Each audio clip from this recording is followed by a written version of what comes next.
This is Gossie. This is Gertie. Gossie wears bright red boots. Gertie wears bright blue boots. They are friends, best friends. They splash in the rain. They play hide and seek in the daisies.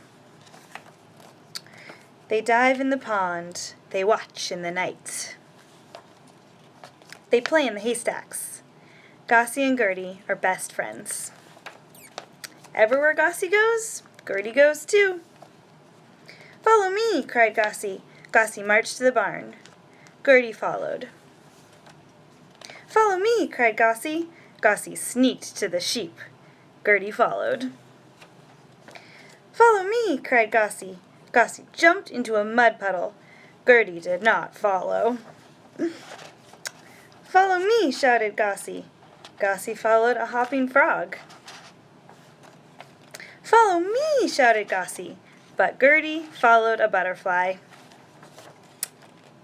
"Follow me," shouted Gossie, but Gertie followed a shiny blue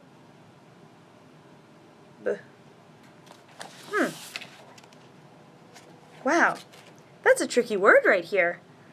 You know, sometimes when I'm reading, I come across a word I don't know, a word that I've never ever seen before. Has that ever happened to you? Thumbs up if that's happened to you. Yeah. Well, you already know that when readers come across a hard word, they think about the story and what would make sense. Yesterday, we decided that checking the picture is a really good habit to pick up. So, we made this chart here. Check the picture is the very first thing we put on it, so that you'll never forget this important habit. Well, Gertie is following something, and it starts with a B. I don't know, maybe it says bug or something? Bee? Butterfly? Let me look at that tricky word again. Oh, there's a part of the word that I see. Bee. Look. Beat. Beat. Ol. Beetle. Is that what you were thinking? That's it. Gertie followed a shiny blue beetle. Wow, I never would have figured that out if I had just looked at the first letter. Today I want to teach you that when you're stuck on a word, it's not enough to just look at the first letter or two. Now, you need to look through the whole word, at all the parts, to help you figure out or solve the word so that your reading will make sense. Look at all the parts of the word. Like yesterday when we were figuring out follow, all, o. Follow. Let's play a game together to help make and read words, okay?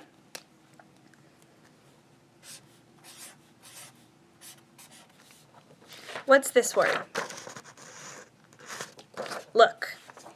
You got it. Now I'm going to add an S to the end. What's our new word? You're right. Looks. The first part is look, and the last part is s. Let's try another one. How about this one?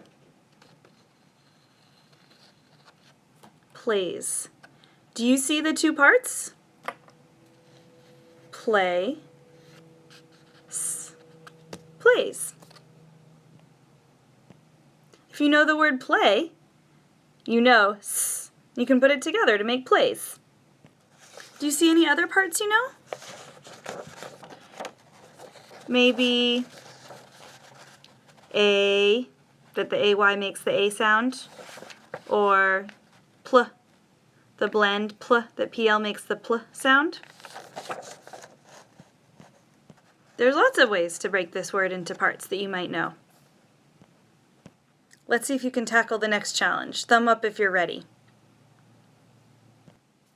Here it is. Any ideas? Playing. Do you see some parts you know? Maybe play,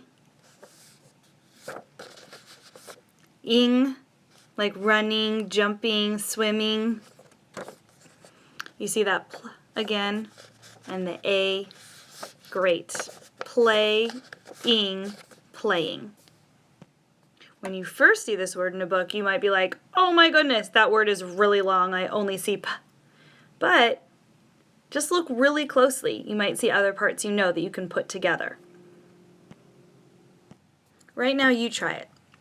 On a Post-it in your book box, or if you don't have one, you can ask for a Post-it or just go get a piece of paper from the heater and write down some words you know and add an ending or another part to them to make them a little longer. You can add an S to the end of a word. You can add ing to the end of a word. Try it. Write down 1 or 2 or 3. Press pause, write your words.